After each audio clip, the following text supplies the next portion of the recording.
Well, thank you for coming, everyone. Appreciate you being here.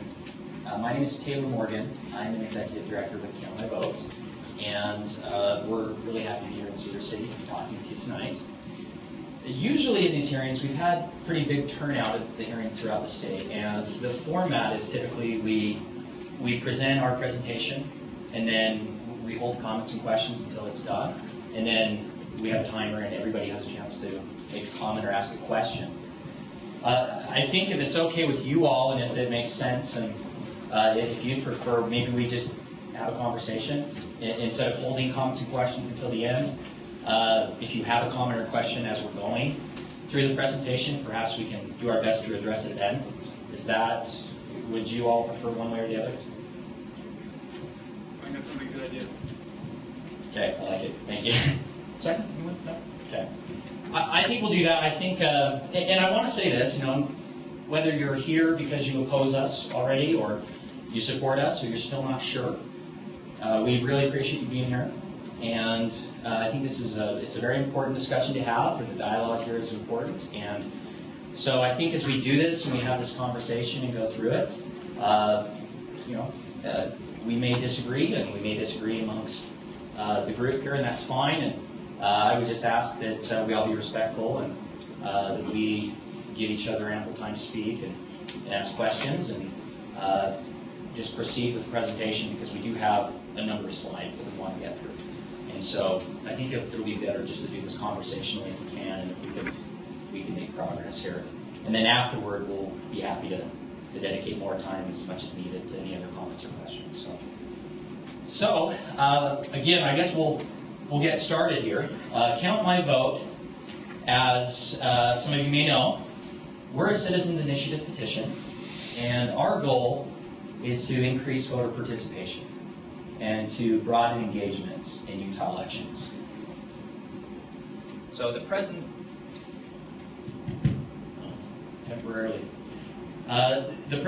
is composed of three parts. Part one, we're going to talk about the current system, the caucus system as it is now. And then the second part, we're going to talk about the participation issue in Utah, and how participation, the decline in participation in Utah is something that's unique to Utah relative to the nation. And then the third part, we'll talk about our specific proposal. We'll walk through the details and kind of the nuts and bolts of how our direct primary election would work, and answer any kind of detailed technical questions. So to talk about the current system, we're going to talk a little bit about these elements of the current system, and we'll start with a structural overview of the caucus system.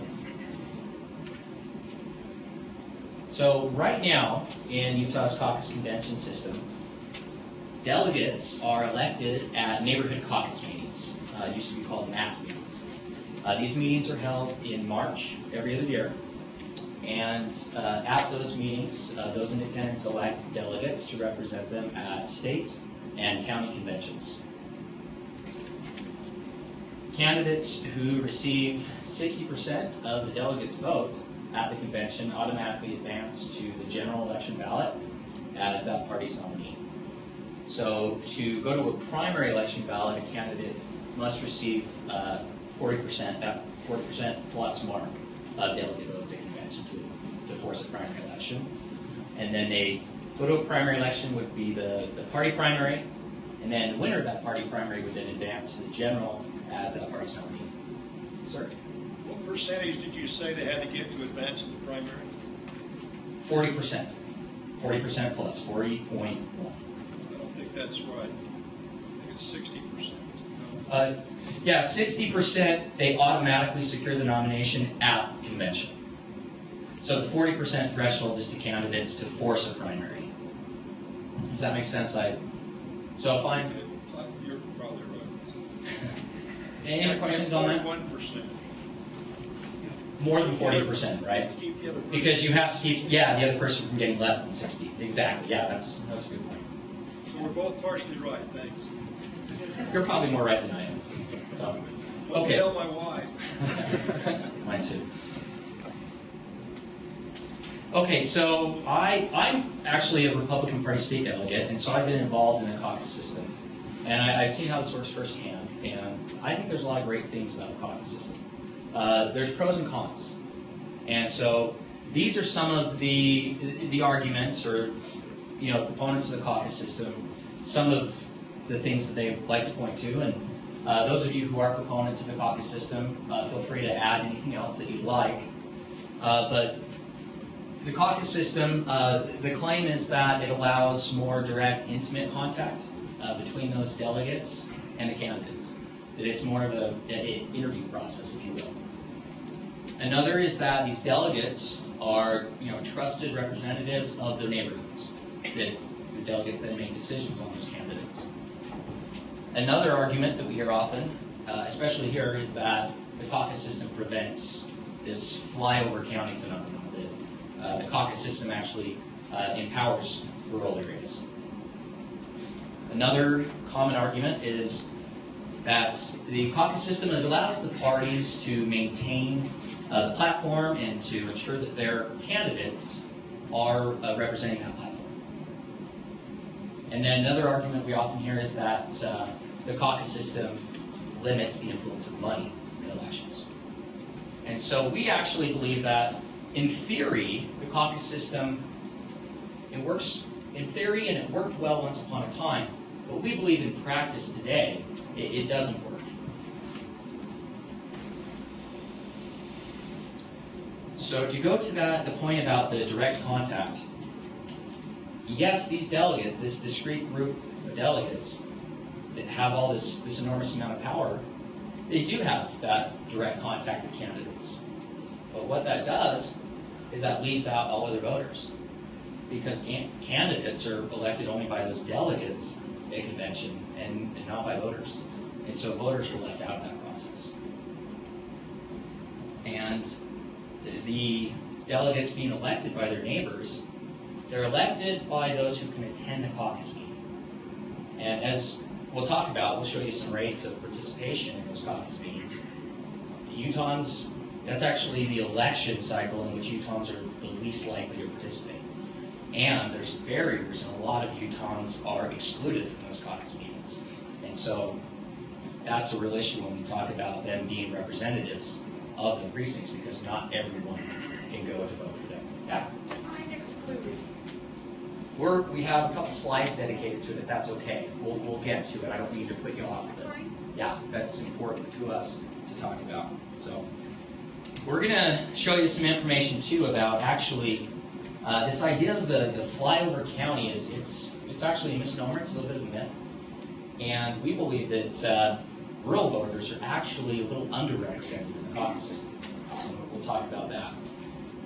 And another issue, delegates may be pure in terms of the party and each other, but the reality is there's serious disparities between the priorities of party delegates and their voters in that party, and then all voters. And delegates simply don't represent the views of their party voters or the voters of Utah. That seems like a generalization to me. I'm sorry? That seems like a real generalization. Do you have anything to substantiate? Yeah, we do. We have a slide that we show some data on that. So yeah, these are kind of broad points to outline where we're going from here. So I agree at this stage it is. But we have some information to back it up. It would seem to me that all representative government then could say that they do not represent the people that they represent. Well, A senator doesn't represent the state, a legislator doesn't represent a state because he's not. But that's the way our government's been set up, hasn't it? It's representative. right. So Taylor, would you propose that instead of having city councils or county commissions or state legislatures, why don't we just vote on every issue at the ballot box? Then the people always have a say on every issue. Right, and what you're talking about would be a direct democracy. And That's so what you're we're trying to doing, do, isn't it? and we'll get to that, and I think that's, it's a fair comment. I appreciate that. When we talk about don't represent Utah voters, these candidates, they're elected by the delegates, okay? And so they're accountable to those delegates, not to the voters. Now, our Republican form of government empowers representatives to be making decisions on behalf of voters. But in our system, as it is today, these delegates actually act as a buffer in that Republican form of government between the people's representatives and them. And so it's not quite accurate to say that this inhibits our Republican form of government. So, and then one of the final arguments we have here that we address is that the caucus system limits the influence of money in elections. And so we have some information that we believe the caucus system actually gives money more influence. So, yeah, Casey. Or Senator Anderson, what's the best? He's still Senator, right? Casey. Okay, thanks, Casey.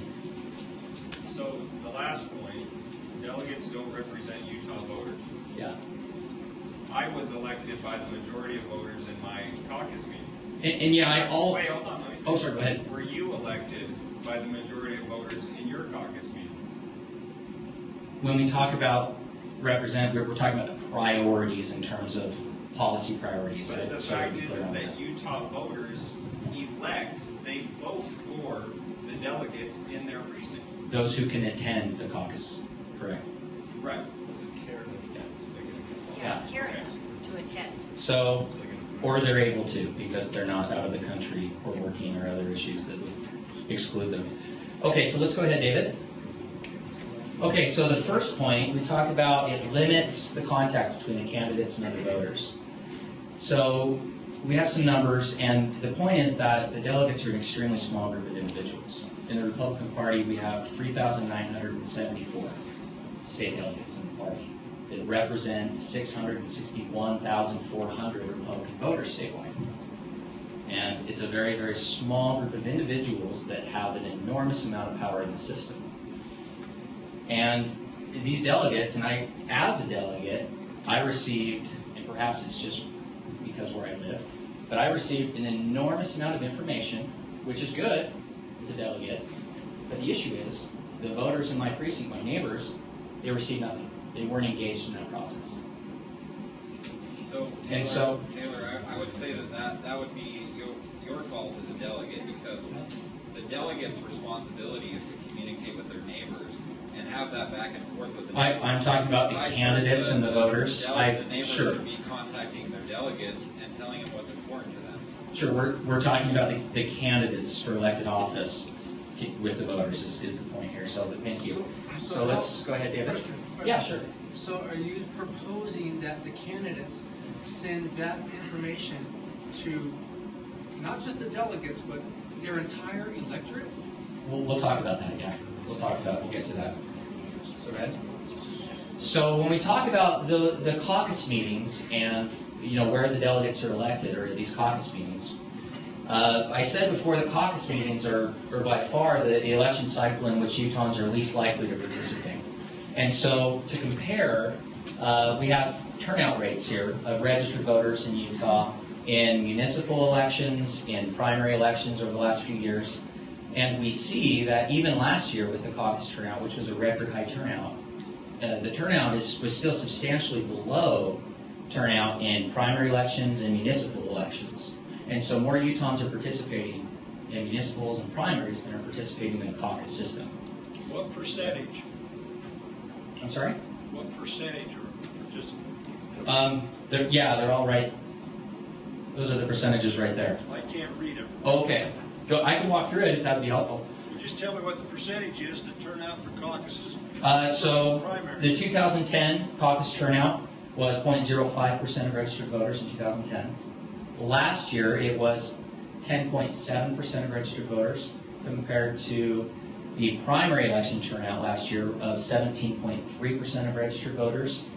The 2011 municipal turnout of 14.9% of registered voters. 2010 primary, 15.5%, and 2009 municipal turnout, 19.4%. So we talk about, we hear often this flyover notion that somehow rural areas or other counties outside of urban areas would be marginalized by a direct primary. And the reality is that simply isn't accurate. Currently, and so we're talking about statewide and national offices because this wouldn't apply to county-specific races where voters in those counties would still be electing officials in the counties.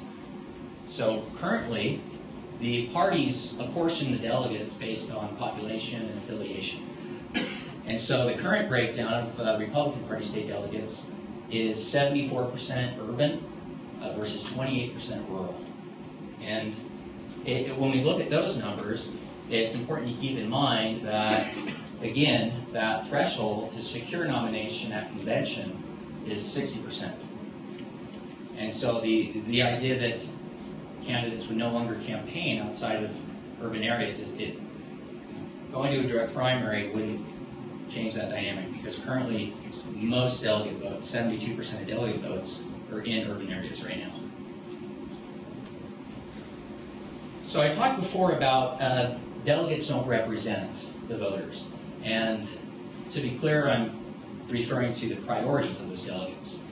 This is a real key disparity when we talk about education in Utah. Utah voters across the board, voters in both parties agree, and unaffiliated voters agree, that improving the quality of education is the #1 issue in Utah. However, in 2010, Republican delegates ranked improving education 11th among 22 issues. Getting us out of the UN was number 7. And then last year, again, Republican delegates were the only group that didn't rank improving education as a top 5 priority. Taylor, so before we move on past the rural issue, I wanted to ask one question of you. So LeVar Webb, you acknowledge, is a big supporter of your organization, right? Yeah, he was one of the initial organizers, correct. So he recently wrote an article in the Deseret News criticizing the Lieutenant Governor pick, Spencer Cox, as the new Lieutenant Governor, and I quote. I'm sorry, how does that apply to our discussion? I quote. Other than vilifying LeVar Webb? Herbert might get a boost in rural Utah. Utah, but not many votes exist out there. So my point is that your organization isn't concerned about rural Utah. No, LeVar Webb made a comment that doesn't. You may be trying to say that at this let's move meeting, on. but there's a Go ahead. different point made up north. So again, when we talk about the key disparities, the priorities of the delegates are simply, there are dramatic differences between the delegates' priorities and voters' priorities, and even the priorities of the voters in both parties. And so we see that in policy, and we see that throughout the state. And so when we talk about money, a lot of money is spent in the caucus system. The FEC has given us a separate election cycle for the caucus system. Last year, Republican Party campaigns for statewide office spent more than $6.5 million just in the caucus system to persuade. So that's a lot of money, right? But the real issue here is that all that money is going to influence or persuade 2,483 delegate votes. And so we do the math, and we see that that's a lot of money per delegate vote. And it's, again, this is a very small group of individuals that have power over the nomination process.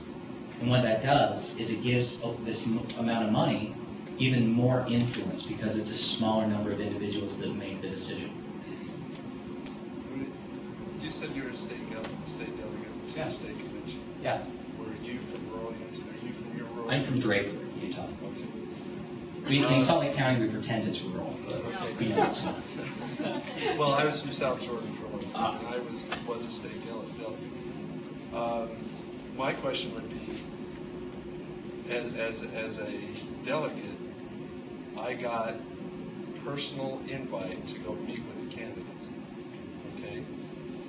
How often does me, as Joe Blow, guy on the street, do I get a chance to meet with the delegate in a primary system? Well, we know that they don't get that right now They don't. because they're talking to the delegates. They don't. We haven't had as a primary in as Utah an since individual, 1947. We So don't get any say in any of the process unless somebody spends a huge amount of money. You can talk about how much is spent.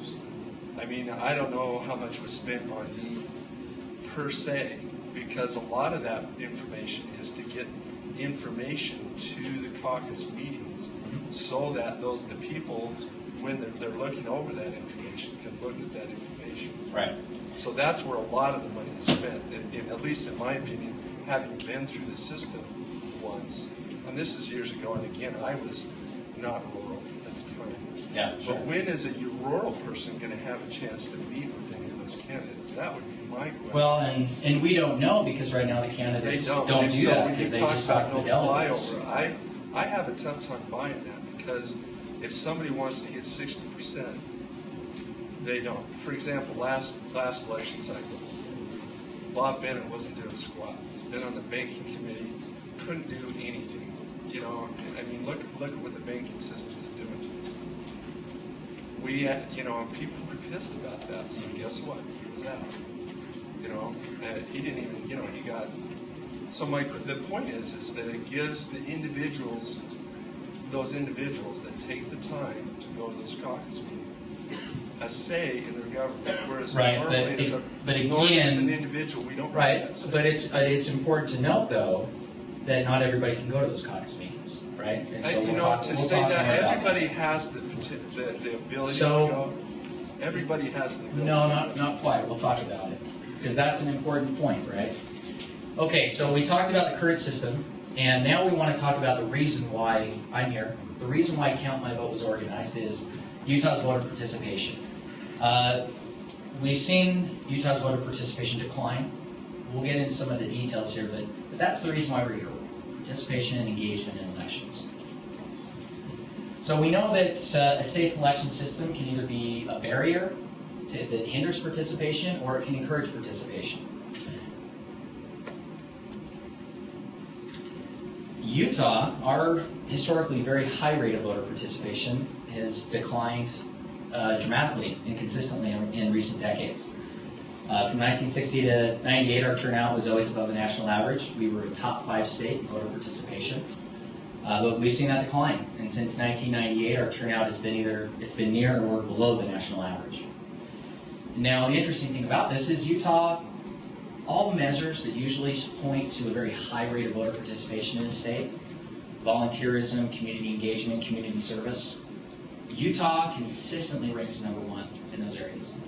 And also, all of our socioeconomic indicators would point to us having a very high rate of voter participation. So there's a disconnect. There's something happening here. So this is a chart of voter turnout, Utah versus the nation. And so we see that sharp decline in participation happen just right around the late 90s there. And since that time, we've been below, and well below, we've been a bottom 10 state participation.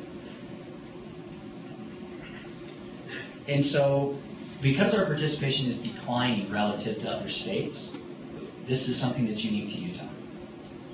That's a unique. So do you think that might have something to do with the candidates that are presented for presidential office? Quality has gone down the sewer, and that they don't, the candidates on any side don't really represent Utah values. Sure, that's a fair point. Yeah. So again, because our participation is declining relative to other states, there's something unique happening in Utah that isn't happening in other states. Do you have any evidence that that's being caused by the caucus system? We do. Yeah, we do. And so it's not a national problem, it's a Utah-specific problem, and as such, the answer and a potential solution would also be unique to Utah. So a lot of folks have looked into this. Adam Brown, who's a political scientist at BYU, did some research on this. The source is there at the bottom. You can look that up. He looked at a few issues. He kind of proposed these 3 potential answers. He talked about, is it because we're a young state? Is that why we have a lower participation rate? Is because young people are less likely to vote? And so he looked into that and he essentially said, no, we've always been a young state. There's nothing new about that. So that's not the reason. Is it because we're a one-party state? And again, no. A lot of one-party states have much higher rates of participation than Utah. 38 states they have the executive branch and the legislative branch both controlled by one party. And so again, there's something else happening here. The caucus system, it's been around. We'll talk more about just some overview of the history of it, but in the 1990s, in the 60s and then in the 90s, the parties actually changed the threshold for participation. It went from 80% to 70% and then to 60%. And so, and there's a correlation with that happening in the 90s and the drop in the rate of participation in Utah. What that did, because of that, the 40% barrier for a candidate to force a primary, it's made primary elections rare in Utah. Primary elections are the exception, not the norm. The candidates So are let's polarized. give an example of that. We have some. The only one that I can see that didn't have it was when Bob Bennett got voted out. There actually, since 2002, there were 5 elections that would have happened had our threshold been 20%. But I'm talking about on and the then state level, on something like that. that's what I'm saying. 5 elections since 2002. If our threshold had been the 80%, so the 20% to force a primary, we would have had 5 more primaries, and 4 of those actually would have had more than just 2 candidates. So yeah, that is factual. Can't we change the threshold? We'll talk about that. Yeah, absolutely. Yeah. So primaries are more rare, and there's a direct correlation there between when those parties adjusted that threshold and the rate of voter participation. So if we look at the overall trends for elections and opening elections and accommodating participation, we see different trends. In the United States, we have expanded participation to military voters, overseas voters, with HAVA. In Utah, however, as I referenced, we see that we've kind of followed a different path in terms of closing participation. We see the 80% threshold dropping to 60 and then to 40, and then most recently the parties voted against reforms to open participation.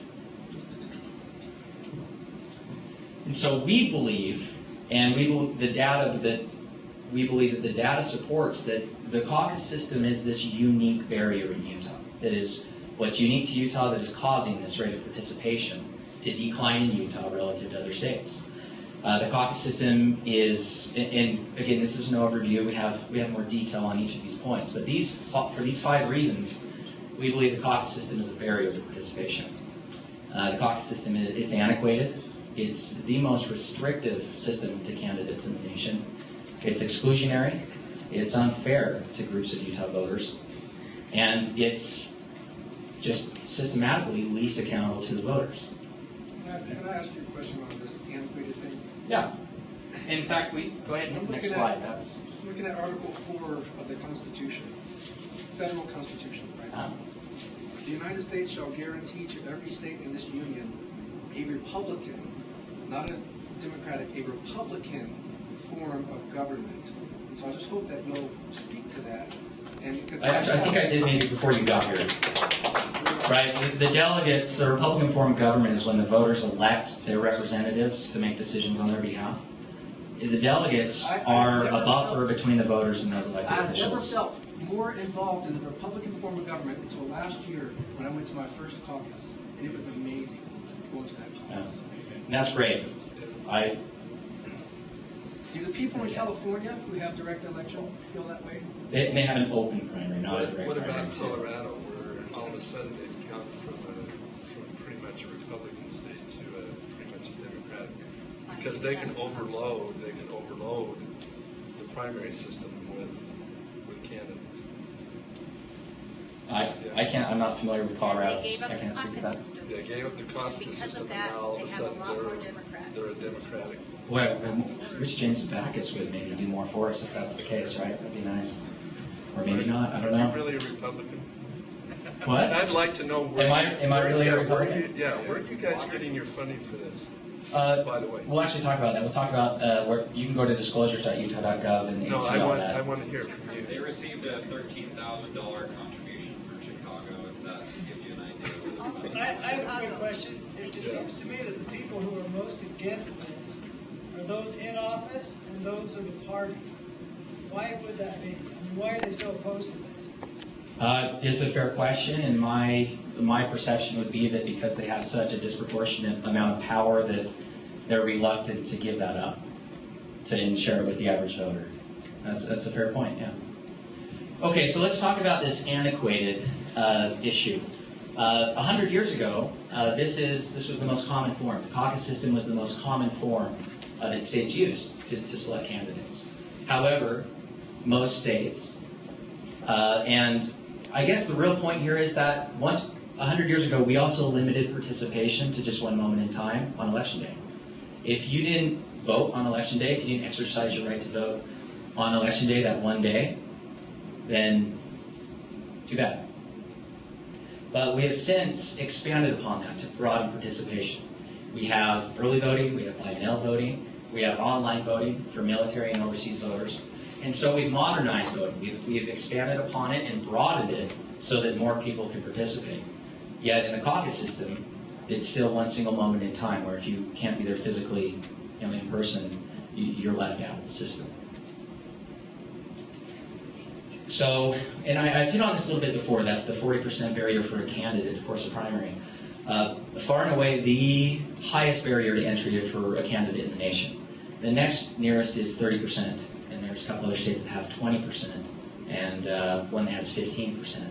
But the last point is really important because no other state, Utah's really unique in this sense that we're the only state that has given political parties the power to prevent a primary election for statewide and for national office. We're the only state. And when we talked about the exclusionary nature of the caucus system, and this is really important because, again, the only way to participate in the caucus system is to be physically present at your caucus meeting. And so our military serving overseas or even training away from home, they're left out of the caucus system. They don't have a voice in that process. Voters who are working, serving away from home, they also don't have a voice in that process. Parents who can't leave children, for whatever reason can't make it, working Utahns. About 65% of employees in the healthcare industry are either coming on shift or getting off shift around that time, and they're excluded. Okay. And then, Question? sure, yeah. If that were to change, would that make things better then? I would hope so, and I believe the Central Committee is meeting soon to vote on that, and I would hope that they would do that. So, okay, when are most caucus meetings? Last year they were Tuesday night for the Democratic Party at 7 and Thursday night for the Republican At Party. 9. So, this doesn't hold water. Half the arguments there are actual lies. I disagree with that. Excuse me, we had, when I was a candidate, we had small kids at home, and I work in the healthcare field. So half your arguments don't hold water, buddy. Okay, go ahead. I just think that the kind of the title would be not necessarily the caucus system that excludes. It's more the opportunity to be a delegate. Because what my experience was with being a delegate was that even people that weren't able to be there the night of caucus approached me and gave me their opinion. I addressed them, and so to me it's kind of. But they didn't get to vote for you as a delegate. But they had more influence than really the ones that did vote for me, because they afterwards said, what do you think about this? And they kind of drilled me and gave me their opinion. So to me, I didn't discount them because they didn't vote for me. It just seems like the system works because they had direct influence on what my opinion was. Yeah, thank you. Yeah, go ahead. Is the military supporting this? Is that where this all got started? Because I'm in the military, and I was never offended that I couldn't participate in the caucus. I was just, hey, Mom, what's going on back home? Oh, I went to a caucus tonight. So my question is, you're claiming that the military is offended, so to speak. That's my No, I'm not. I'm just saying they're excluded. Excluded. Right. Well, is the military complaining? Are Utah military members complaining about the system? I'm sorry? I'm complaining for the military. Okay, there's one. So yes. Okay, so maybe let's go on to the next slide, if you can. And so this is another important issue because the caucus system, it really disenfranchises certain groups of voters.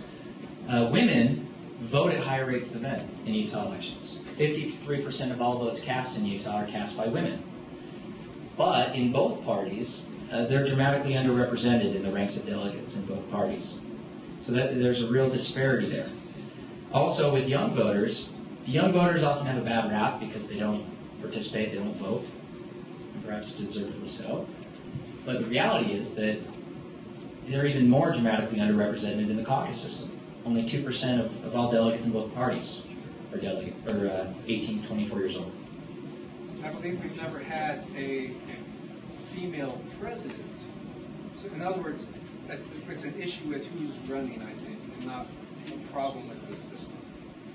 I would agree with that. I'm actually 24 years old. I'm the Iron County Republican Party chair, and because of the caucus system, I'm involved. Without the caucus system, I wouldn't be involved. So I think it's disrespectful to be saying it's the caucus system's fault that you aren't involved. I don't think, we're not saying it's the caucus system's fault. Because you don't have a voice. You have to have a huge bank account to be involved in politics. With the primary system, isn't it anyone can get into the race and wants and you can vote for whoever you want, right? You don't have an influence without Okay. a bank account. This is a good discussion, and we'll have it as we go, and I appreciate the comments. And Blake, I appreciate your service, and you're a fantastic example to young voters, being the chair of the Iron County Party. So kudos to you, and also to Casey for being a state senator in your position and representing our age group. So if only more of people your age were as engaged in you, that would be fantastic. So thank you for what you guys have done. So the third part here, so we've talked about the current system, we've talked about the issue, the reason why we're here, which is participation. And now we want to talk about kind of the details of exactly what we're proposing and why we believe it's the answer to the participation issue in Utah. I think, sir, did you have your hand up?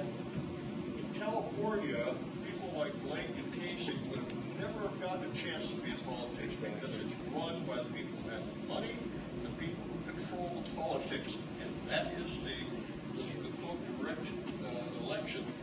No, that's an open primary. Well, I'm from California, and I know there's people who just have never had a chance. And let me ask you one question. I'd vote for Casey over Arnold. A while back, you said that Right. the caucus system is antiquated. Yeah. Do you believe the Constitution's antiquated also? Now look how long it's been around. Thank you. Okay, so again, we're going to talk about again exactly what we're proposing. I think you ought to answer his question. I'm sorry? I think you ought to answer his question. We're all Americans. What about our Constitution? What's your answer to that? Do I think the Constitution is antiquated? No. Yes, you didn't answer the question. No, it is. I don't think it is. And how do you get around Article 4? We actually have a constitutional memo where we talk about these things, and we'll get to it. So yeah, fair point. Okay, go ahead. So it was important to the organizers behind Count My Vote, and this is an issue that I have been involved with off and on as a volunteer for a few years now.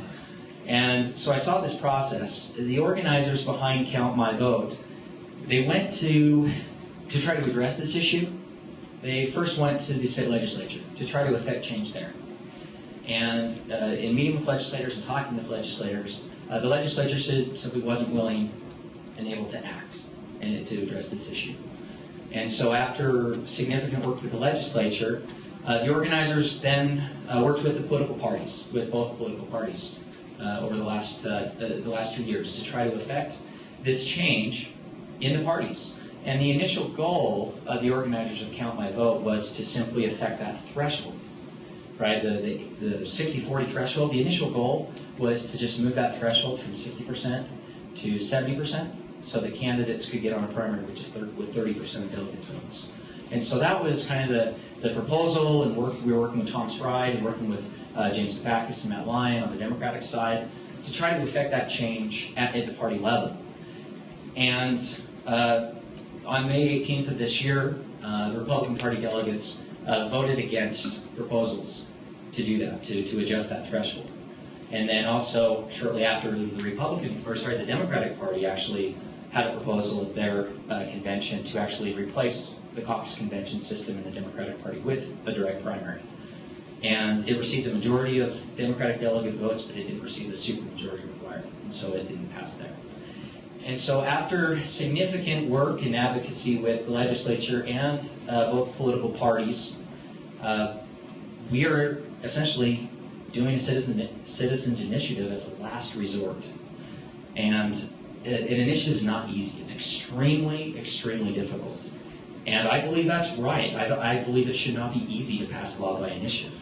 However, our Constitution provides the initiative as a mechanism for the public to pass a law. And so we are at our last resort, and we're using that initiative process to effect this change because the legislature and the parties were not willing to act.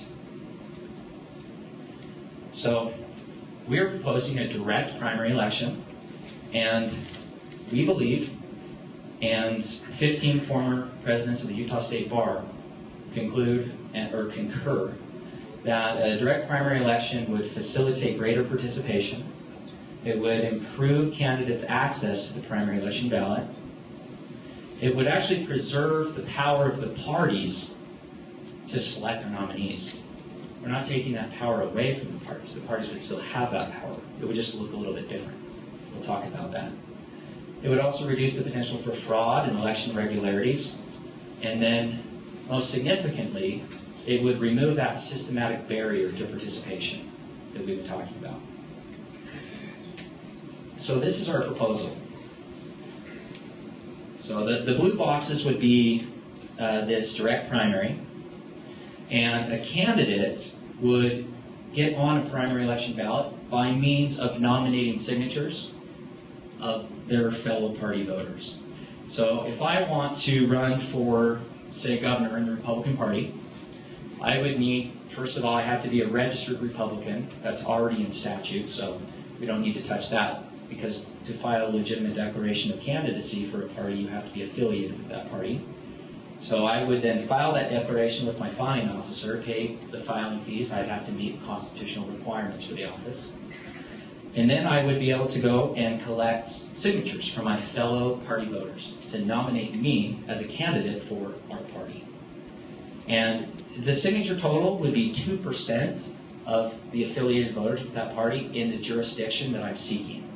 And so a Republican statewide candidate, that number is approximately 11,500 signatures.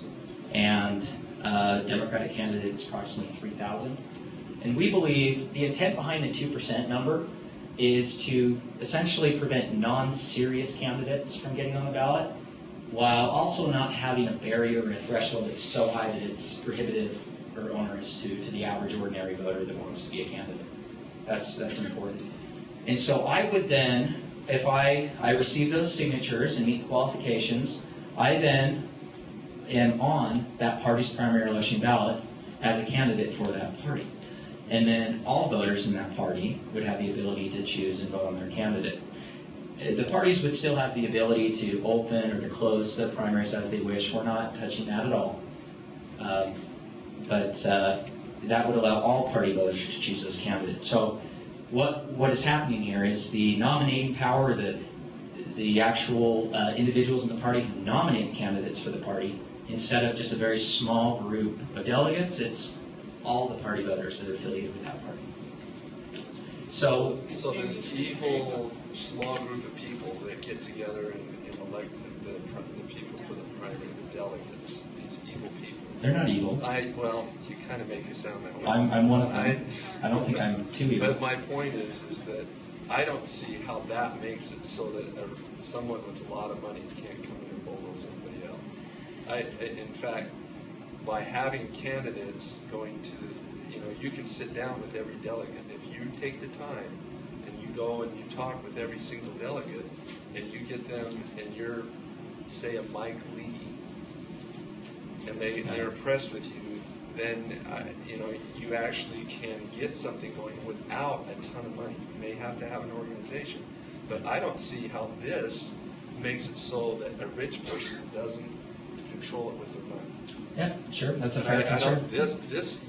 You actually dilute it, and so you have less of a candidate going in than you would otherwise, and that's what I see with what you're proposing. And yeah, it's a fair point, and there are pros and cons in both scenarios, but we believe the pro of having all voters have the ability to choose a candidate outweighs the con there, and I like to, as a delegate, it's great to have those candidates have that process, right? I think that's a good thing, but I believe it's outweighed by the ability of giving all voters a voice in choosing their candidates. So, I thought I saw a hand up over here somewhere. Okay. So it's important to note that we're not eliminating the caucus convention system. We're not prohibiting the caucus convention system. Other states that have a direct primary of some nature, parties still use the caucus convention system as a means to endorse their chosen candidate, to provide resources to candidates, to support candidates. It's still a very important function. And they would be able to have that and endorse those candidates, but it would be the voters in the party who are nominating the candidates for their party's primary election ballot. And on the primary election ballot, whichever candidate receives the most votes would then proceed to the general election as that party's nominee. Yeah. When I was in Nevada, they had the same type of situation as I grew up. And in one of the elections, we had someone with 17% of the vote who went to the general election because they were the top vote getter. Isn't that disenfranchising the voters to select the most, the one that's most to represent them with more than 50%? I don't think so. Whoever receives the most votes wins, just like on our general election ballot. We have. If they only have 17% in the primary? I'm sorry? If they only have 17%?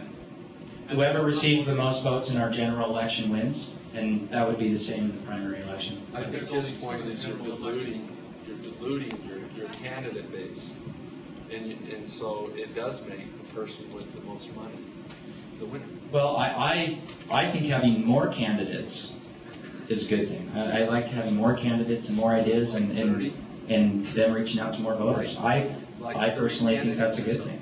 I also believe that Harry Reid first got elected by a similar system where he didn't receive a majority, but he did receive the most votes. Thank you. Yeah. I have the same concern. I'm wearing my Bob Bennett shirt because I went to the state delegate as a supporter of Bob Bennett. It took 3 votes to determine that Mr. Lee was going to be our candidate, not Bob Bennett or not the other gentleman who had. If we'd gone with the first vote, the other gentleman would have won. Not Bob Bennett, but I can't even remember who it was. Tim Bridgewater? Yes, Bridgewater would have won. Yeah. But as it is. Yeah, he did win at convention, right? Yeah. Well, win is in he received the most delegate votes. And then they went into the primary, and he lost Right. because of the primary. And interesting there too, that's one of those elections where we talk about that threshold. If that were 20% and not 40%, then Bennett, Bridgewater, and Lee all would have been on that primary ballot for the party. And voters in the whole party would have been able to choose among those 3. So, yeah, Casey. Taylor, I don't think anybody here would disagree with you that anybody who wants to be a candidate should have the opportunity to be a candidate. The issue is whether a candidate should be elected to represent the people by a majority of the vote, or should a candidate be able to represent the majority of the people without receiving a majority of the vote? And Well, you kind of... Our general election ballot is a plurality. Yeah, and that's something that needs to be fixed, because we have a lot of people that are being elected with less than a majority of the vote that are dictating policy for the entire country, Harry Reid being one of them. Now, if he would have been elected with a majority, you can't argue with So that. maybe we should be clear that Harry Reid is a senator from Nevada. We understand that, but you're proposing their system for us. Not quite. It's not the exact same I'd be system. happy to No. give you examples from every state in the country where people have been elected without receiving a majority of the vote, and that's something that should be fixed. And I wish Yeah. you guys would dedicate your resources to fixing that instead of taking away something that so many people cherish in this state. Well, and I appreciate that, Casey, and I like the caucus system. I'm not a caucus hater, Then why but are you but working for the organization? because I've Abolish weighed the it. pros and cons, and we're not abolishing the caucus system. We're just changing the voters in the party. We're changing the individuals in the parties who choose the candidates, right? But what And kind of power? What kind of power does an individual have now? If they're not willing, what a person that wants to go to the caucus meeting, they spend the time, they get informed, they go there, they express their views, and then they talk to their neighbors about it. And so they are representing their neighborhood. They really are. Except for those who can't go. If you take into this system, I can't see how anybody is going to be sitting there going, "Oh, it's important for me to talk to Joe Blow from Enid." Well, it'd still be the voters that'd be voting for the candidates, right? Well, you still are in the primary election. And what you're trying to say is that because of our caucus system, a person really doesn't have, that everybody else doesn't have some say in that person. And I understand why you're saying that. Or maybe I hopefully understand if I'm thinking your motives are pure. But what I'm trying to say is that as an individual, that, you know, from any point, any age can go and get themselves elected. Any person. We're not talking unless about you're people out of the country in the military or working or on a mission, right? But see, we all understand that. But are they connected to the people back home? Absolutely, they are. But So they can actually themselves say, "Mom, don't have the ability. You know what happened? You know, da da da da." Yeah. But what you're saying here is that let's get a whole bunch of people in there where money really does have sway.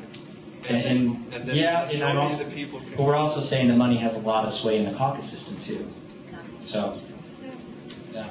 In that, as a delegate, I was able to go and meet these people and spend a lot of time determining who I felt would be the best candidate. That's the way our Republican system works. That's why we send senators and representatives. I can't study each one of those bills. I can't understand what's going on in there. I don't know the interests or well, the small things about those. The same goes with our state. We get to know those candidates. Now, my son is in Afghanistan right now. Is this individual going to send literature to my son so he'll know who to vote for? And if he does, isn't that just a money influence? Whereas we, as people that go to the caucus, get elected, can get intimately acquainted with these people and know in a better way, in more detail, who would be a better candidate. Yeah. And yeah, I think. And how much money did you have to spend to become a delegate to have that decision making in your hands? How Nothing. much I money went did to you have to spend? A hotel room overnight? I was actually in northern Utah, so I didn't. I just left. Sir? I stayed at home. Our host has more patience than any other man I've ever met. We're not here to debate it. You guys are not going to change anybody's mind by bringing up all the nonsense. I would appreciate it if we could go through the slides and hear what the program is. Thank you. Let's do that. Let's go. I guess let's move on. So it's important for us to know, and I believe I've said this already. We are proposing a direct primary election, not an open primary election. 2 states in the country use an open primary, California and Washington. And we're not proposing to do what they do. An open primary is where the top 2 vote getters, regardless of party affiliation, advance. And that's not what we're doing. Utah's political parties play a very important role, and we believe the direct primary election is the best fit for Utah. And so the direct primary election is still through the parties, through their party primaries. And the parties still have the ability to prescribe who can participate in their primary elections. So that's important. And then also important to note that our direct primary election, it would only impact partisan primary elections. And so the nonpartisan elections would not be impacted by our proposal. And so again, I think we've hit a lot of these points. These are some of the kind of the nuts and bolts of how this works. And so some of the things I haven't yet quite hit. Want to be clear that candidates are nominated by the registered voters in their party and only their party. And if I want to get on the Democratic Party primary, I have to be an affiliated Democratic voter, and I can only be nominated by my fellow Democratic Party voters within the jurisdiction I'm running for, and then also the same on the Republican side. So it very much is still the parties and the party's voters that are nominating the candidates. It only takes a day to change that. What now? It only takes a day to change your party affiliation. Just a side thought. Sure. Somebody wanted to torpedo that process. And I think it is a Republican. I want as many Utahns to become Republicans as possible. I think that makes our party stronger. So there was another comment or question here? That was my question. Oh yeah, please. You have to be a member of the party before you can run. Yes. Yeah, and that's, it's not in our legal language because it's already in statute. Currently, when you file your declaration of candidacy with your filing officer, you have to meet those eligibility requirements for office, one of which is if you're declaring a party one of Utah's official registered parties on that declaration, you have to be affiliated with that party as a candidate. So yeah, so that's already in the law right now. Yeah? There's already quite a bit of fraud in our voting system as it is. And so... What fraud is that? Well, there's dead people voting. So I worked in the Lieutenant Governor's office for a year and a half, and there has not been a single issue of actual voter fraud in Utah that has been prosecuted or brought to the Attorney General in Utah. So I would say, though, that on a fun note, I think the only ones committing voter fraud in Utah are the parents of missionaries signing absentee ballots. That's a joke. Okay. It wasn't funny at all. All right. I'm sorry. Okay. So again, obtaining that 2% required number of signatures, that would then place the candidate on the party's primary ballot. And let's see, so we talked about the requirement to file the declaration of candidacy and to meet the requirements for that office, and we talked about the 2% jurisdiction. And I already mentioned the intent of that 2% threshold. Other states, there's different, this looks different in other states, and you know, Utah's great because we're a unique state, and it's important that we not just blanketly adopt something that other states do. We believe this is the best fit for Utah. And again, the 2% threshold number is, we believe, an appropriate seriousness test for candidates, but also it's not too difficult for anyone to become a candidate and go to that primary ballot. And then I have just some general examples of what that 2% number looks like. The average House district, we're talking anywhere from 100 to 300 signatures, depending on the party. It just varies by the jurisdiction. And it's a level threshold. The 2% applies for all parties. Question. Yeah? Are these 11,500 valid nominated signatures, do they have to be equally among the counties, or can they all be in Salt Lake County, for example, if it's statewide election? Yeah, it's a good question. We looked a lot at that and kind of how that would look and what the best way to do that was. And like with our initiative, we're required to gain the 10% threshold in 26 of the 29 state Senate districts. And so we looked at a similar proportional breakdown for the signatures.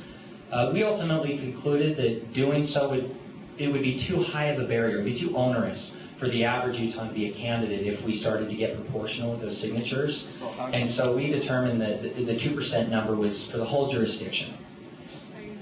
So how come that isn't now completely flyover rural state, rural counties? Well, I mean, that was one of your arguments from before, and I see this as a total flyover in rural counties. To get the signatures to be nominated? Oh, yeah. Yeah, sure, just like 72% of state delegates live in urban areas, right? Yeah, I know, the but population. to get a few, in other words, but I could see this being a total bypass. And sure, again, these are the nominating signatures, right? And then all voters statewide would be able to participate if it's a statewide election, right? And if it's a county partisan election, those signatures have to come from within the county or a state house, or right? They have to come. So yeah, no, it's a fair point. Okay, we hit the point about not eliminating the caucus convention system and being able to use it as an endorsement. And I referenced this earlier, that if we did have a lower barrier to candidate entry in the caucus system, if it were 20% instead of 40% to force a primary, we would have had 5 more primary elections since 2002. And I apologize, the reference for this isn't here. It's on the previous slides, but this was the study done by KSL, Dan Jones and Associates and the Utah Foundation in 2011. It's on utahfoundation.org if you want to reference that. So 5 more primary elections since 2002, and of those, 4 primaries would have had more than 2 candidates.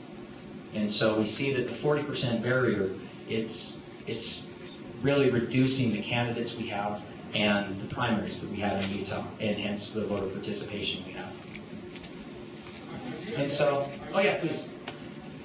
Can you just go back to that where it's saying, where we're saying that, I missed one of those, but, so we're saying that, so I think it's become very unequal to say that Republicans have to have 11,000 votes, and the Democrats only have to have 3,000. And that's based on that 2% percentage. Yeah, what was the question? Well, the point I'm saying is, if you're running your wedding, what's the difference of someone running from Iron County? Could she step up to a microphone so that we can? Yeah, you repeat the question. Just repeat the question. My question is that it seems to me, regardless of what party you're with, if you have to go out and dig up 11,000 signatures, that both parties should be required the same. Even though there's fewer Democrats, if you're going to run, you need to run on the same, if it's 11,000 for one, it's 11,000 for the other one. And in the same token, if you're running out of Iron County for the governor, the amount of time it would take to find that many registered voters and get them to sign up would eliminate all the people that didn't have enough money to hire somebody to go get signatures for them. Or, you'd have to have a lot of good friends. So. And I actually like to tease my Democratic friends about this, and I like to say, you think it looks easier, but good luck trying to find those Democrats. Okay, let's go ahead. One more thought on that. Yeah, sure. If I start, I'll have to take his side on this side. If I were to start the Blue Party, and we have 50 members, and we want to put one of them up to be a governor, I can't get 11,000 to sign because there's only 50 of us. And so that's why it would need to be a smaller amount for a party with only 50 members. Yeah, that's a good point. And I guess I should actually, I'd be remiss if I didn't point out that unaffiliated candidates in Utah, so if you're not affiliated with the party, you're unaffiliated, the process exists now for unaffiliated candidates to go right to a general election ballot by obtaining signatures from registered Utah voters to nominate them. And if I'm unaffiliated, I can get those signatures, and then I go right on the general election ballot as an unaffiliated candidate. So that's currently in law now. And so we're not affecting that. That's still in place for unaffiliated candidates. And then if you do decide to form the Blue Party, to become a registered political party in Utah, you actually do that by means of the petition signatures of registered Utah voters saying they support the party and would intend to become members of that party. And so what we're proposing with these signatures, it's nothing new. We're using this in other ways in Utah.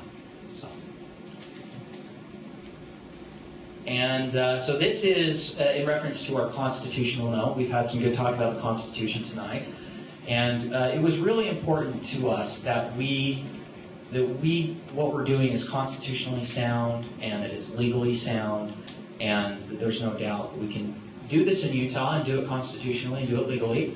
And so we did a lot of vetting and research, and we submitted a very comprehensive constitutional memo to the Lieutenant Governor's office.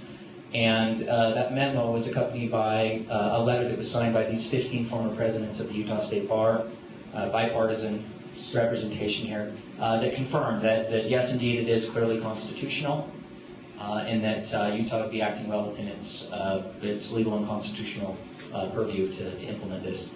And that's on our website. The website is countmyvoteutah.org, and you can link and view the entire constitutional memo, the letter, and then also the full text of our legal language is all there.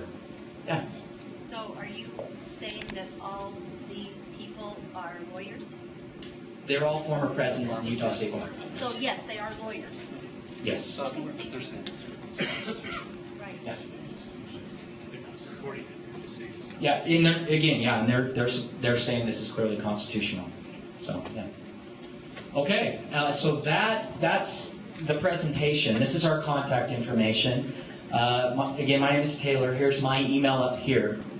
Lindsay is my counterpart. She's in Price tonight.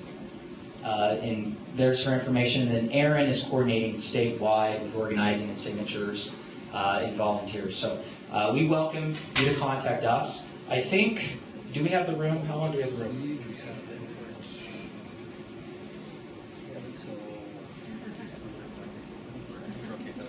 So I think we had some good discussion tonight. Yeah. When are you going to start gathering signatures, and where will the petitions be and things like Yeah, so we are going to start, we're tentatively planning to kick off on the 26th of October, and we would be doing that statewide. And so we have information on we'll post information on our website, we'll be contacting folks, and I'm happy to speak with you after and get your information so we can let you know on that. So, yeah. Taylor, who is, I guess it probably was said, but I just missed it. Who is funding you? Oh, I'm glad you mentioned that. Sorry. I failed to refer to this. At the very bottom here, I apologize, it's small. We are registered as a political issues committee. The name of that committee is Alliance for Good Government. One of those great political entity names, right? That was formed a couple years ago when the name Count My Vote hadn't yet been developed, and so it was registered with the Lieutenant Governor's Office, and it's now a DBA. So we're Alliance for Good Government, DBA, Count My Vote. And so if you go to the Lieutenant Governor's website, it's disclosures.utah.gov. There's a public search box in the left. You can type in Alliance for Good Government, and that will take you to our financial disclosure page. You can see all of our expenditures, everybody who's donated money to us. The law requires that we disclose anyone who donates more than $50 to our campaign. We're disclosing anyone who donates anything to us because we have a lot of we've been receiving a lot of small dollar donors, and we want to be very transparent in that. And so all that information is it's at disclosure.utah.gov. So yeah, go ahead. I have a question. Yeah. On all these signatures that are going to have to be validated, I'm assuming by the county clerks, whatever. Yeah, our language allows, we essentially give the Lieutenant Governor's Office. The Lieutenant Governor's Office would implement that process and would work with the county clerks statewide to do that. Okay, but when people are collecting these signatures for the 11,000 requirement, what type of are we going to require identification so that when somebody's actually signing for that people know they're...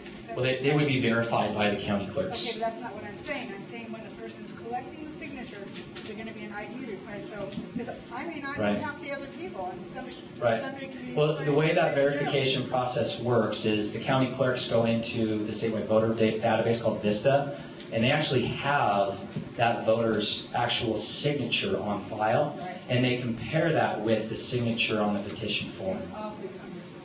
Well, but I believe it's important to verify those, yeah. So the Lieutenant Governor's Office, and we're excited about Spencer Cox, and we think he's working with us, and he'll do a great job at developing that and implementing that policy.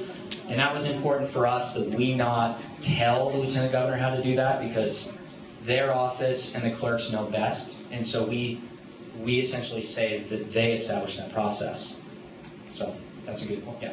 I got here a little bit late. Are these slides on your website? We're posting them, yeah, we'll post these slides. They're not there yet, but we'll have them up. As soon as I leave here, I'm going to hop on my computer and get them up there for you. Yeah.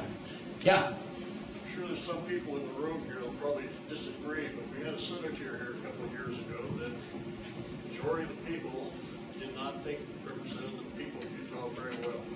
Without the caucus system, we would have never have gotten him out of office. If it was a direct election, he had a war chest of money that would have killed any attempt to get him out of office. With the caucus system, it was able to be done. So the caucus system is an extremely good thing to use when you have somebody who's not representing your interests. Yeah. And actually, I think it's important because I think there's a lot of you want to make comments. And so I think we have the room for a little bit more. And all the proceedings are public. And so perhaps just for the next couple minutes, if anybody has any technical questions or questions about our organization or the proposal, let's address those first. And then I think if it's okay with you, we can actually dedicate as long as we need to give everyone here a chance to come up and maybe make a comment, if that's okay. So right now, let's any questions you have for me, let's get those done now, and then we'll turn the time over to you all to come up and make comments. I noticed it says CountMyVoteUtah.org. Yeah. Does this organization, is it bigger than just Utah? No. We're a Utah Political Issues Committee. Yeah. So this builds on what you're saying about that senator they got. Is this a question or a comment? It is. Okay. So without that caucus system, it would have been very easy for the opposing political party to have torpedoed any attempt to get a different senator in their particularly one that maybe was less moderate. How will going to a direct primary prevent that same issue? I'm not quite sure I understand your question. Well, How there's do we prevent a majority of voters from getting that choice? how you prevent We keep the caucus system. the Democratic Party from specifically directing and torpedoing a potential candidate that's running against perhaps a well-funded Yeah, incumbent. the Republican Party only allows Republican voters to participate in this It primary. has nothing to do with them influencing and put their money to torpedo a particular candidate. And a good example would be like Mia Love. There was a lot of money directed from the Democratic Party to make sure that she did not get elected. Mike Lee would have been a perfect example of that in a primary election. And again, I'm not quite sure I understand the question. Well, I think his question is that, for example, Mike Lee came into the caucus system and he was well organized, but he didn't have a lot of money. And whereas Bob Bennett had a huge war chest, whereas in the caucus system we were actually able to get, take Bob Bennett, show him the door. And I think, that's a good example. And last year, the reverse was true, right? We had Dan Lillenquist with less money, and we had Orrin Hatch with a lot of money, and Orrin Hatch won. So yeah, I think they're both good anecdotes. Any other questions for me before we go to comment from you all? Yeah. How do you choose which towns in Utah you will give your presentation to, and how do you how do you get the turnout better than here in Cedar City? Yeah, so we're required to hold 7 hearings throughout the state in 7 different regions that are established in the code. And so we tried to go to the highest population centers within those regions to reach the most individuals. And so we recognized that there wasn't enough notice as much as we would have liked for this. The law prescribes that we hold these hearings not until our I need to talk about fiscal estimate. Can I hit that and then I'll answer that? Okay. The Governor's Office of Management and Budget, part of this process with the law is that they do a fiscal estimate for our initiative of how much it would cost.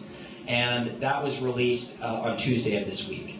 And the initial upfront one-time cost is $48,000.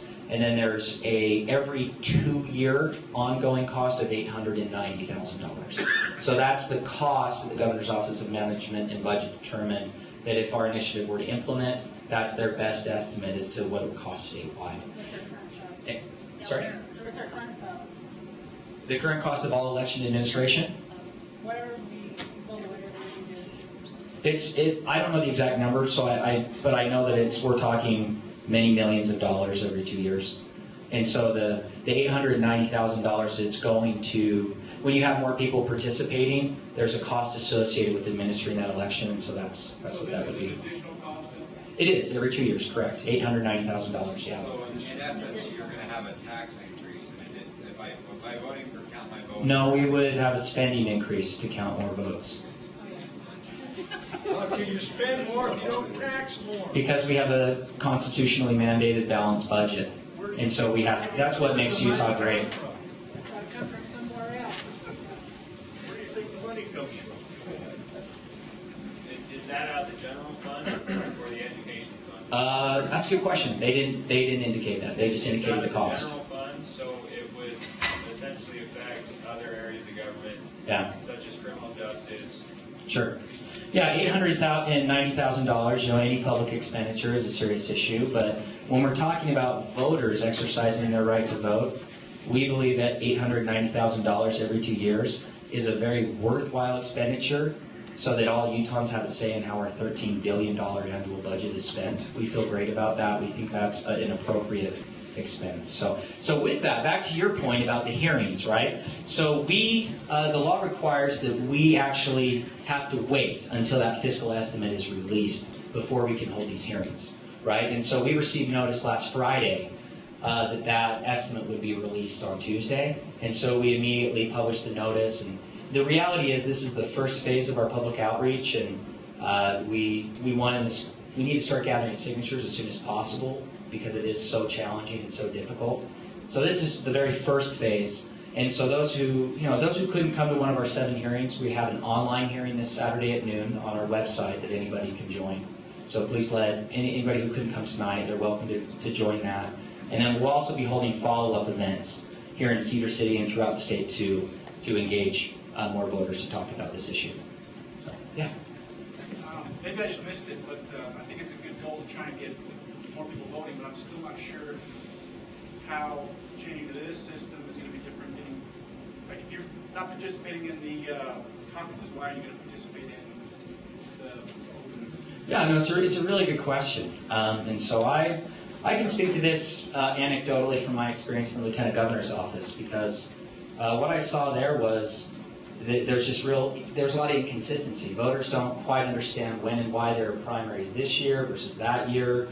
And then again, we go back to some of the things we talked about with candidates don't communicate with voters. They don't reach out to the voters because they're focused on those delegates, right? Be more communication somehow in the system? Absolutely. Yeah, candidates are being selected by the voters, and so they'll engage the voters, and primary elections will become more regular, and they'll become the norm rather than the exception. And so we believe that opens the process to voters, and that will lead to increased participation is our goal. And I can't stand here and say that it's going to happen for sure, but we believe that's the right way to do it, and we believe that will happen. And what we would ask is that whether you support us or oppose us, sign the petition so that the voters can make this choice, and we see what the voters want. I guess my question is fundamentally this. If we convert over to it being a primary system where a person just puts down their money and they can be in the primary, no matter... You can't buy your way in the primary. Why not? Because you have to get the signatures of the voters. The 2%? The 2%. That's what puts you on the primary election ballot.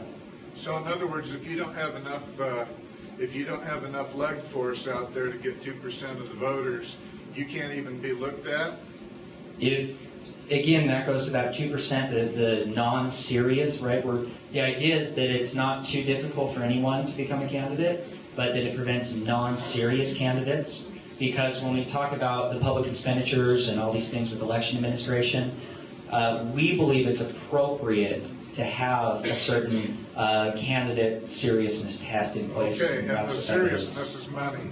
No, it's the nominating signatures. How else are you going to get 2%? Well, it depends on... I know 2,000 people, okay? 2,000 people isn't going to pass the 2% muster. It would depend on what jurisdiction and for what party you're becoming a candidate. Yeah, the only person that would be able to get any visibility on a state level would be somebody that's got a couple $1 million in their pocket. I don't think that's good for us. Well, I disagree with that. I don't think that will be the case. Yeah. Who's a serious citizen of the United States and who's not? Money. The Constitution say everybody can run, serious or not? Right, and so, yeah, so the 2% threshold is simply the best attempt to be nominated by those voters. Yeah, Blake. So wouldn't you say that that would benefit the wealthy because they can hire a bunch of paid interns to just go door to door getting signatures, whereas the everyday Utahn who wants to run for office doesn't have that kind of money to spend, so they're the one out beating the doors down, trying to get those signatures, and they're just trying to do their day job and get those signatures, so it ends up benefiting the wealthy. I think whichever candidate goes door to door to talk to the voters in person is more likely to be elected by the voters. Yeah. Can't be common. Do the people who support the caucus system fear that the regular voters are stupid? I mean, do they feel like they're not going to be able to make the decision and that the delegates are somehow wiser? It seems like that's the feeling, is that they're not going to be wise enough. So we got to take it away from the regular voters to make those choices. Am I missing something there? Low information voters, double red because of it. So let's do this if it's okay. Okay, got it. So if it's okay with you all, I think there's a lot of you here that want to make a comment and that want to... Okay, question. Let's deal with questions first, and then we'll move to the comments. Yes, sir. Your supposition is that the primaries will cause the candidates, if I'm trying to get that right, to engage the population, the voting public more. Is that correct?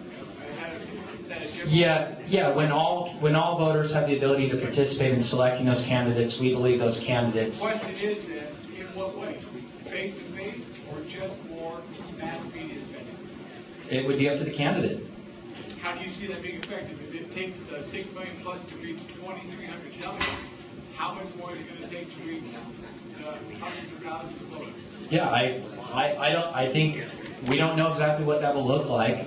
We do know that there's a lot of mailers and that different tactics are used in the caucus system, and there's a lot of money being spent in the caucus system. Which I can see the only way that could be effective is if it increases to reach everyone, so it's going to increase the financial burden on these candidates.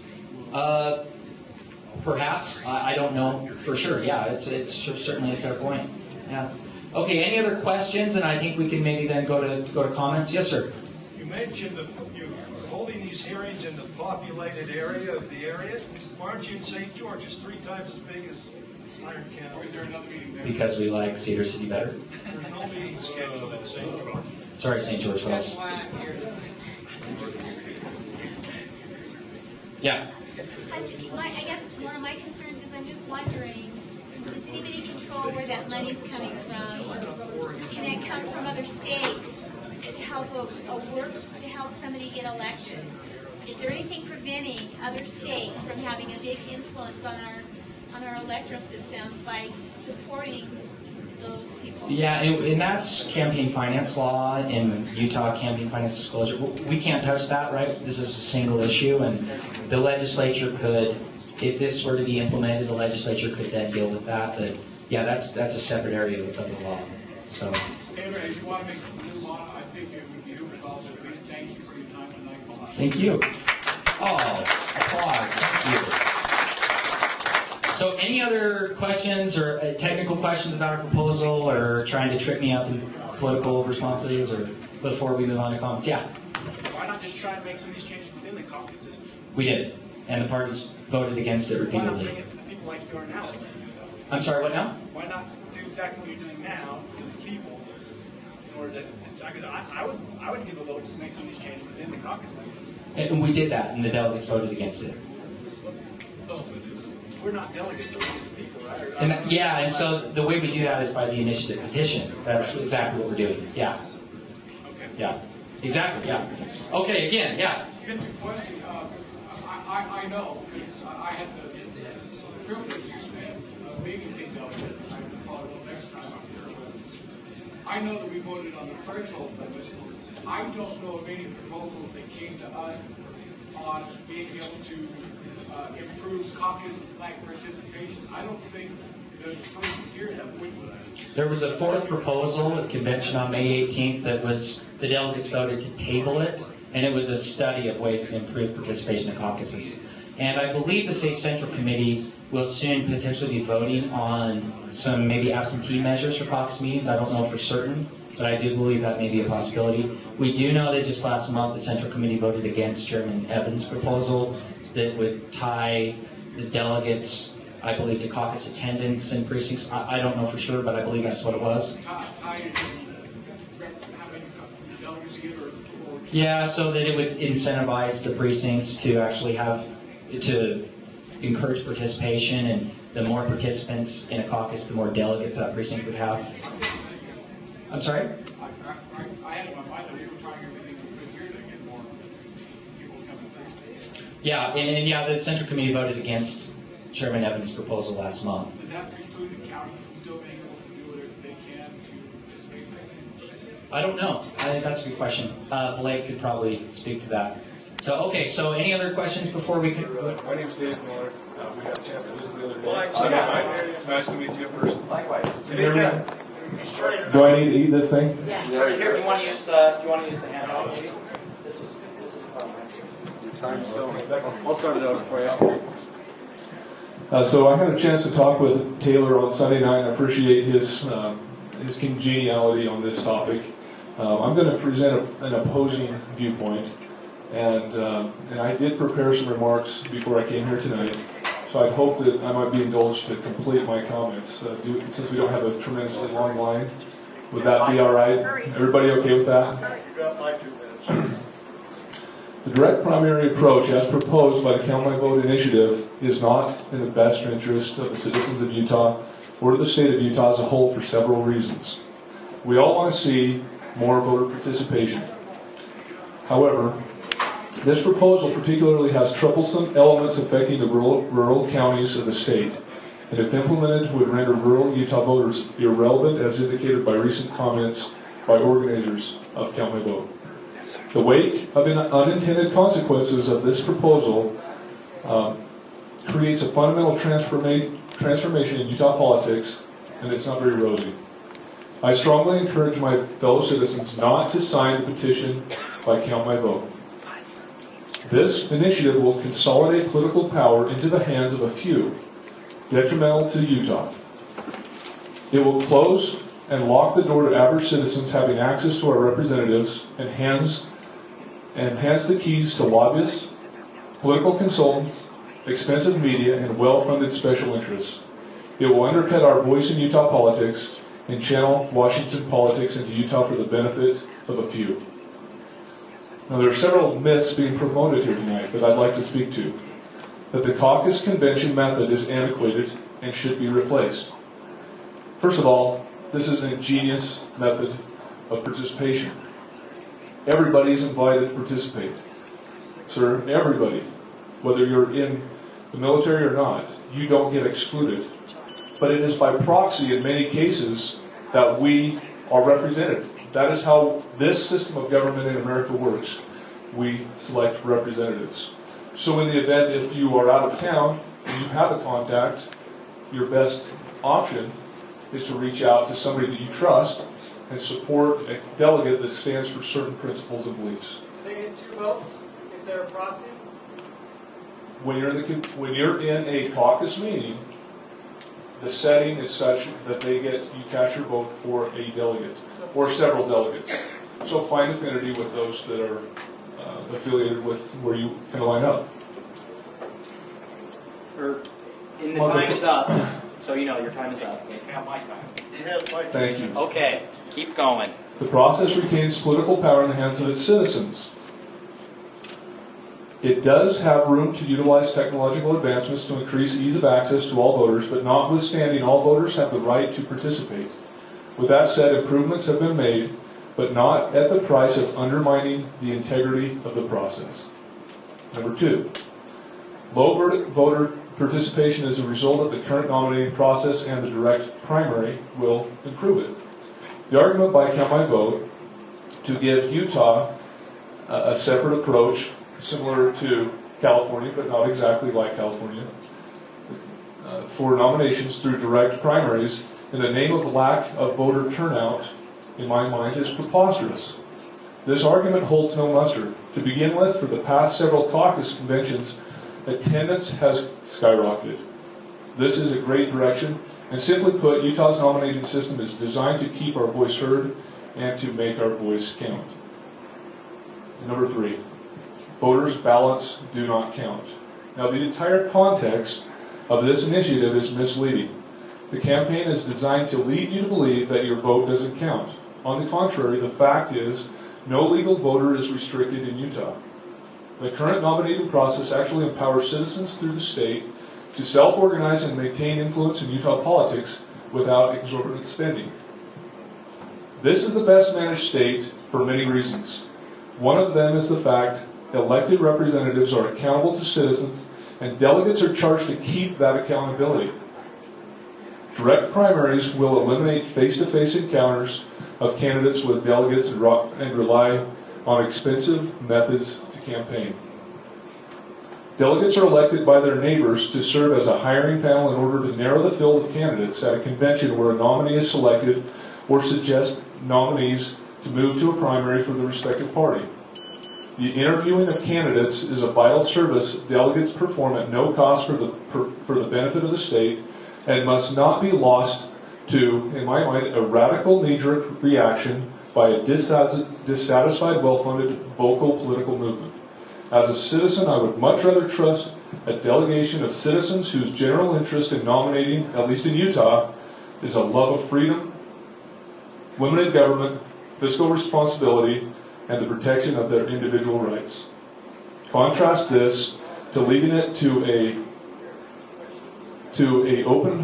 direct primary where the first step in nominating often commences behind closed doors by special interests willing to spend whatever it takes to get their candidate through. I have visited with both sides of the issues and respect many on both sides. However, this is so fundamental to whom the candidates are ultimately accountable that I felt compelled to speak up. Thank you.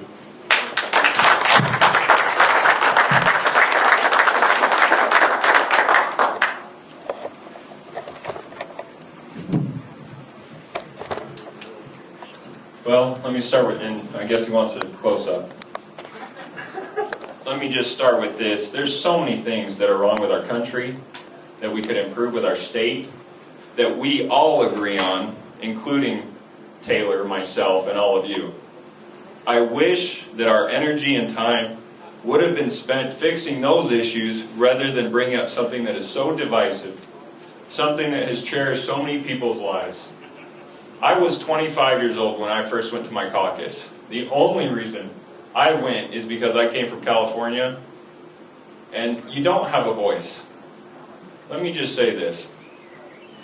If you're content with getting a ballot in the mail and checking off a name with somebody that you've never met before, you've never shaken hands with, if you're content with that, then sign the petition. It'll get on the ballot. They'll spend $1 million to put advertisements up, and it'll probably pass. But if you would actually like to shake the hand of the candidates, look them in the eye, tell them what you're passionate about, and I'm talking about everybody. We have some gentlemen, ladies and gentlemen from Burrell here tonight. I will tell you right now as a candidate, it does not make sense to drive out to Burrell and meet with voters when you have to raise tens of thousands of dollars in order to win a primary election. That's what it comes down to. If you want to get involved, I want everybody to get involved. I went door to door in my precinct to get everybody to attend caucus. And this issue was not brought up in 2008 when we had record low turnout at caucus. They've only brought this issue up now that we've doubled the record the last 2 caucus cycles. So what that tells me is this issue is more about higher participation at caucus, and special interest groups are upset that they're losing their voice to the majority of the people.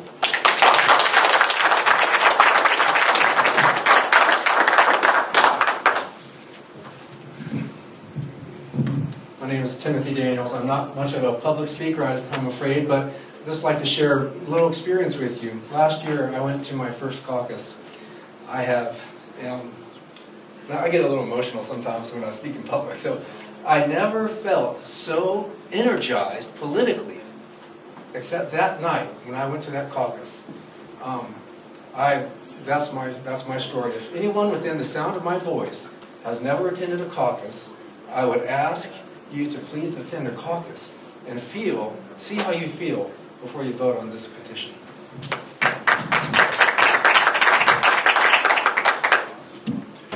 I too am a California transplant. In California, the little guy has no say in what goes on in politics. And I'll tell you, when you go to a general election and you go, do I want to vote for dumb or do I want to vote for dumber? Most people go, it's a waste of my time, so they don't even come to the election. Now, why is it that only Dumb and Dumber are on the ballot at the general election? It's because the people have not been able to be involved in the process of vetting and selecting candidates. I love this system that I am in now because the people who care and want to find qualified candidates, want to get to know what their platform is, what their issues are, what they plan to do. The caucus system is perfect because the people that care can get together and either they directly as a delegate can be involved or they can pick a delegate. And I know that when I was just picking delegates, that those delegates would talk with me. And they would talk with the candidates. And then they'd talk with me again.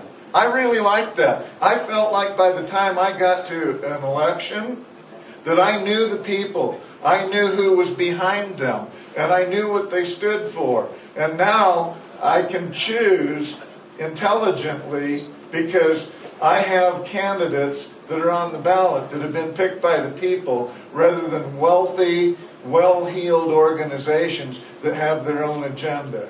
And if we do away with the caucus system, and I can guarantee you, if people can buy their candidacy, which is what this direct primary thing will do, the caucus system will wither away.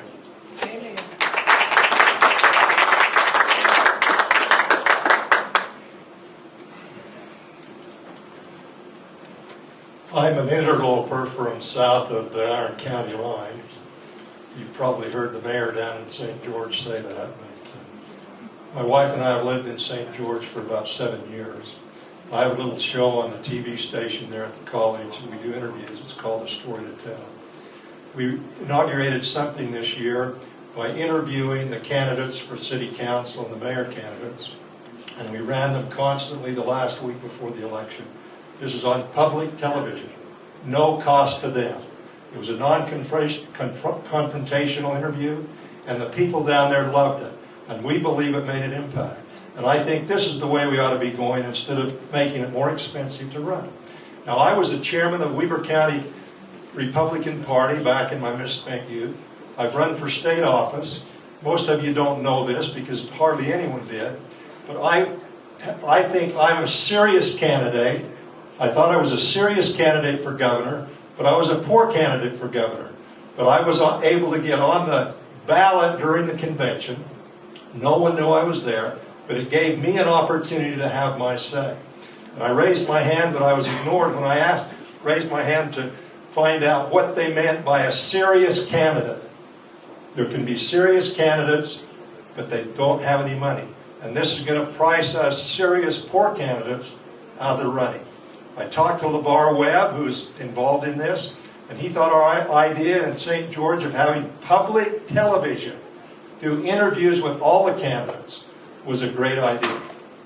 Thank you for letting me be an interloper here, and good luck on whichever way you decide to go, but make your decision well thought out. Both systems need some adjustments. Thank you very much. My name is Lane Ronald. Watch A Story to Tell on the internet.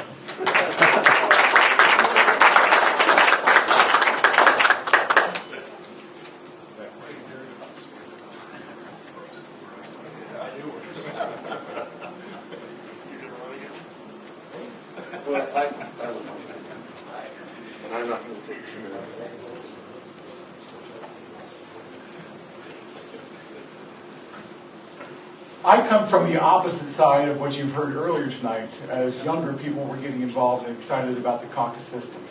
I was well into my 50s before I first attended a caucus meeting and found it exhilarating. And by a stroke of fortune, I was selected to be a delegate first at the county level and then last year as a state, or last caucus meeting as a state delegate. I didn't feel any sense of great power given to me as a delegate to go to the state convention or the county. I felt a great sense of responsibility. Personally, I cast a vote at the state delegate at the state convention that I personally would not have cast because I felt it was best representative of my precinct in talking with them and getting the views of the candidates who reached out to visit with me. I encourage all of you who, before you discard the caucus system, to really be participatory in it. And I find it distressing that the Count My Vote group has chosen an emotionally charged thing like for those who are in the military. Our great military miss a lot of events. And should we include them in their participation in caucus? I would say yes, we should explore that possibility. And those who cannot attend. But I think if you are going to throw this system out and discard it without really participating in it, then I think you are doing a great disservice to the state of Utah. And in the next caucus meeting here in March, I may very well be asked to sit down and be thanked for my time. And that's fine, but I will continue to participate. And thank you.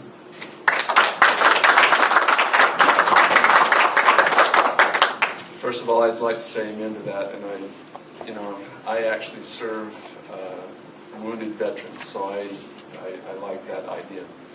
The one thing that I would like to say is that we have been, the Republican Party, even though we have as much power as we have been hijacked by the Democrats several times during history.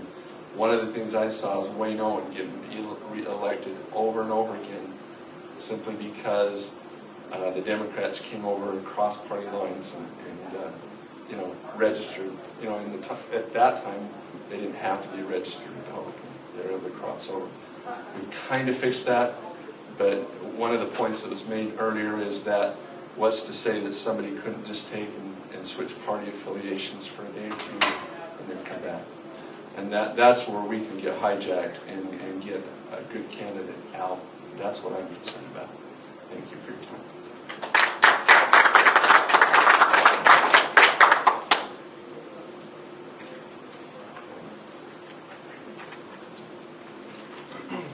Hello, I'd like to address the body and register my comments. My name is Kelly Stowell.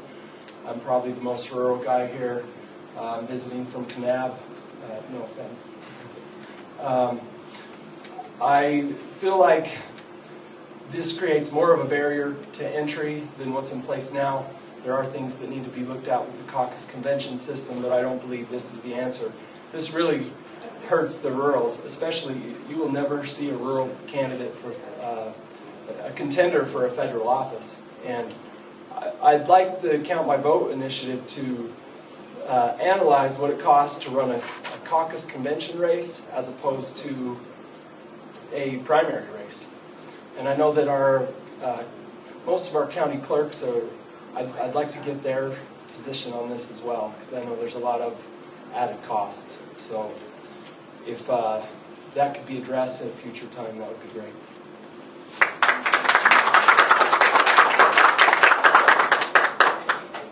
Anybody else like to comment?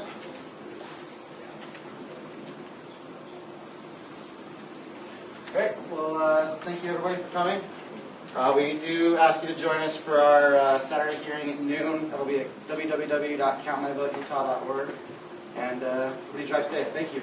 Thank you.